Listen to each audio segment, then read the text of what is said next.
Isang mapagpalang umaga po sa inyong lahat. Salamat po sa ating Panginoon sa magandang araw na pinagkaloob niya sa atin. Pati na po ang mga biyayang ating tinatanggap at mga natutunan sa kindergarten.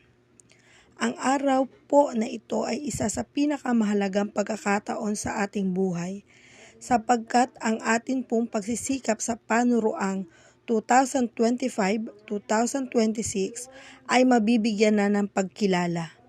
Ang katunayang atin pong matatanggap ay magpapatibay na tayo ay handa na sa panibagong antas sa ating pag-aaral. Sa aming mga magulang, salamat po sa inyong pasensya sapagkat kayo po mismo ang nais naming handugan ng aming tagumpay. Hiling po namin ang patuloy ninyong pag-aaruga at pagmamahal sa amin. Huwag po kayong magsasawang kami ay mahalin at unawain. Sa amin pong guro na si Teacher Janice, kami po ay taos-pusong nagpapasalamat sa inyong kontribusyon sa paghubog ng kalinangan ng mga batang kagaya po namin.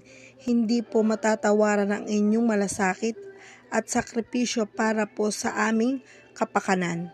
Kaya't patuloy po nawa kayong biyayaan bilang tulay sa aming magandang kinabukasan. Maraming salamat po.